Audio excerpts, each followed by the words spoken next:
Hello everyone, ये है battle of the season 7 part 377। अगर आपने लास्ट एपिसोड ना देखा हो तो लिंक डिस्क्रिप्शन में है। जैसे कि हमने पिछले एपिसोड में देखा कि जिया को फॉलो करते हुए सेवन का पूरा ग्रुप एक माउंटेन के ऊपर आ गया था, जहां मौजूद होता है फिनिक्स ओरिजिन फ्रूट। उन्हें लेने के लिए जिया आगे बढ़ने ही वाली थी, लेकिन तभी एंट्री होती है लाइटिंग पवेलियन और हेवन डिवन फिनिक्स टाइप की, जो उस जगह पर उसी फ्रूट को लेने के लिए आए थे। जैसे उनकी नजर सावन पे पड़ी तो वो पहले सावन को वहाँ से भागने को कहते हैं, मगर सावन ने उस जगह से जाने से मना कर दिया। इस वजह से सभी को गुस्सा आ गया, जिस वजह से सभी लोगों ने अपनी पावर को एक्टिवेट कर लिया था लड़ने के लिए। दूसरी तरफ हेवन डिवन फिनिक्स टाइप को समझ में आ चुका था कि इस जगह पर सबसे ज्यादा सावन पावरफुल है, इसीलिए उन्हें भी एक सपोर्ट की जरूरत होगी। तभी उस जगह पर एक एल्डर आते हैं, जो हेवन डिवन फिनिक्स टाइप के एल्डर थे, वो भी एक डॉजुंग होते हैं। तो अब आगे इस पार्ट की शुरुआत में वो ओल्ड मैन सामने आते हुए कहता है, अगर तुम सभी यहाँ से जाना नहीं चाहते तो तुम सभी मरने के लिए तैयार हो जाओ, और फिर तुम हमें ब्लेम नहीं दे सकते कि हमने तुम्हें मौका नहीं दिया था। सीन शिफ्ट होकर हम यूनाइटेड प्रोविडेंट के हेड ली जुनजू को देखते हैं, जो ये सुनने के साथ ही काफी खुश हो चुके थे। वो अपने मन में कहते हैं, सावन तुम इस जगह पर आकर तुमने बहुत बड़ी गलती की, इसीलिए तुम्हें मरने से कोई भी नहीं बचा सकता। दूसरी तरफ हम सावन को देखते हैं, जिसका एक्सप्रेशन भी काफी अगली हो गया था। सावन जानता था इस ओल्ड मैन से निपटना थोड़ा सा मुश्किल होगा। साथ ही सावन कुछ सोचते हुए कहता है, इनके ग्रुप में सबसे पावरफुल ये एल्डर है, अगर मैंने इस ओल्ड मैन को कहीं बेस्ट करवा दिया तो उसके बाद उसका पूरा ग्रुप कुछ भी नहीं कर पाएगा। साथ ही मेरे दोस्त भी काफी पावरफुल हैं, इसीलिए वो सभी बाकी लोगों को संभाल लेंगे। ये सब सोचने के बाद सावन अपने दोस्तों से कहता है, तुम इस ओल्ड मैन की चिंता मत करो, क्योंकि इस ओल्ड मैन को मेरा स्काई डेमन पपेट संभाल लेगा। ये कहने के साथ ही वो अपने स्काई डेमन पपेट की तरफ देखता है,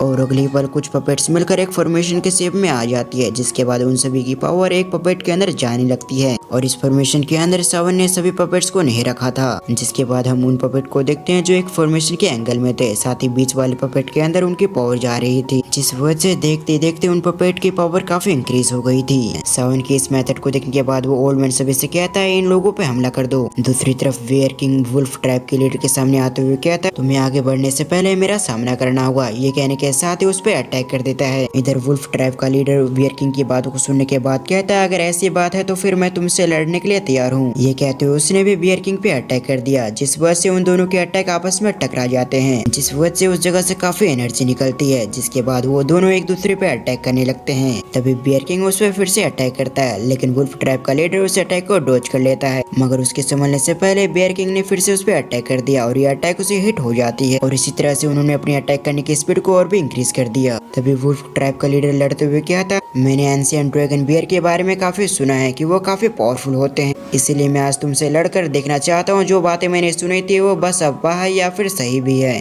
दूसरी तरफ ये सुनने के बाद बियर किंग गुस्सा होते हुए कहता है, क्या तुम मेरी पावर देखना चाहते हो? मैं तुम्हें मारकर अपनी पावर को साबित करूंगा। ये कहने के बाद बियर किंग काफी गुस्से में उस पर अटैक करने लगता है। दूसरी तरफ हम ली जुंजो को देखते हैं, जो काफी तेज से उनकी तरफ आ रहा था। उसे देखने के बाद सावन कहता है, अब हमें भी आगे बढ़ना होगा, जिस पर लिटिल फेरी डॉक्टर कहती है, मुझे उस ली जुंजो को छोड़ दो, क्योंकि उस ली जुंजो को संभालने के लिए मैं अकेले काफी हूँ। ये कहने के साथ ही लिटिल फेरी डॉक्टर उस जगह से डिसअपीयर होकर ली जुंजो के सामने आ जाती है। वो ली जुंजो के रास्ते को ब्लॉक करते हुए कहती है, तुम्हारा अपोनेंट मैं हूँ, इसलिए तुम मुझसे लड़ो। ये कहते हुए लिटिल फेरी डॉक्टर ने अपनी पॉइजन द्विक को रिलीज कर दिया। सीन शिफ्ट होकर हम इधर ली जुंजो को देखते हैं, जो कहता है, लड़के तुम मुझसे लड़ना चाहती हो, अगर तुम चाहते हो कि तुम मेरे हाथों से मरो तो यही सही। ये कहने के साथ ही उसने भी अपने विंड लाइटिंग पवेलियन की द्विक को एक्टिवेट कर लिया, और अगली पल 3000 लाइटिंग मूवमेंट टेक्निक का इस्तेमाल करते हुए लिटिल फेरी डॉक्टर के पीछे आ चुका था, और अगली पल ली जुंजो लिटिल फेरी डॉक्टर पे अटैक कर देता है, लेकिन लिटिल फेरी डॉक्टर ने इसे देख लिया था, इसीलिए वो जल्दी से रिएक्ट करते हुए इस अटैक को ब्लॉक कर लेती है, और फिर ली जुंजो और लिटिल फेरी डॉक्टर में फाइट होने लगती है। सीन शिफ्ट होकर हम टियान जुंजो को देखते हैं, जो मून ट्राइब के लीडर की तरफ देखते हुए सावन से कहते हैं, इसे मुझ पर छोड़ दो। ये कहते हुए उनका भी फिगर उस जगह से डिसअपीयर हो गया था। साथ ही मिस स्मोकिंग भी किसी दूसरे एक्सपर्ट के साथ लड़ने के लिए चली जाती है, और अब आखिरी में बचा हुआ था सिर्फ सावन। तभी एक आवाज सावन के कान में पड़ती है। वो आवाज सावन से कहती है, पिछली बार मैं तुमसे लड़ना चाहता था, मगर कुछ कारणों की वजह से पिछली बार हम नहीं लड़ पाए थे, लेकिन इस बार मौका मिल चुका है, इसलिए अगर तुम्हें हिम्मत है तो तुम मेरा सामना करो। ये कहने के साथ ही वो सावन के सामने आ चुका होता है। हम देखते हैं ये फैंकिंगर का सीनियर था। उसे देखने के बाद सावन भी नोट करता है, और अगली पल उसका फिगर भी डिसअपीयर हो चुका था। सावन के डिसअपीयर होता देख वो कहता है, तुम पिछली बार बच गए थे, तुम अपने स्काई डेमन पपेट की वजह से, लेकिन इस बार तुम्हें कोई भी नहीं बचा पाएगा। ये कहने के साथ ही वो भी डिसअपीयर हो जाता है, जिसके बाद उन दोनों में फाइटिंग स्टार्ट हो जाती है। दूसरी तरफ हम एल्डर हुआन जॉन और फैंकिंगर को देखते हैं, जो एक जगह पर खड़े हुए थे।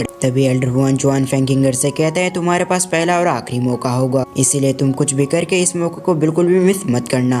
जिस पर फैंकिंगर कहती है, एल्डर हुआन जॉन आप बिल्कुल भी फिक्र ना करें, क्योंकि मैं इस मौके को बिल्कुल भी नहीं जाने दूंगी। मौका मिलते मैं ड्रैगन फिनिक्स ओरिजिन फ्रूट को ले लूंगी। जिस पर एल्डर वान जुआन कहता है तुम अपनी पूरी कोशिश करो, तब तक मैं इस पपेट को रोकता हूँ। दूसरी तरफ हम पपेट्स की फॉर्मेशन को देखते हैं जहाँ सभी की एनर्जी निकल कर 20 वाले पपेट के अंदर जा रही थी। इसीलिए वो पपेट हर पल काफी पावरफुल हो रहा था और कुछ समय के अंदर उन सभी की एनर्जी उसके अंदर चली गई, जिस वजह से वो पपेट अब लड़ने के लिए तैयार होता है। इसलिए वो अपनी जगह से डिसअपीयर होकर एल्डर वान जुआन के सामने आ गया और बिना सवाल जवाब किए एल्डर वान जुआन पे अटैक करना शुरू कर दिया। लेकिन दूसरी तरफ हम एल्डर वान जुआन को देखते हैं जो सचमुच काफी पावरफुल थे, इसलिए उसके अटैक को रोकते हुए उस पे काउंटर अटैक करने लगते हैं। साथ ही वो कहता है एक पपेट के कब से औकात होने लगी कि वो मुझे रोकने की कोशिश करे।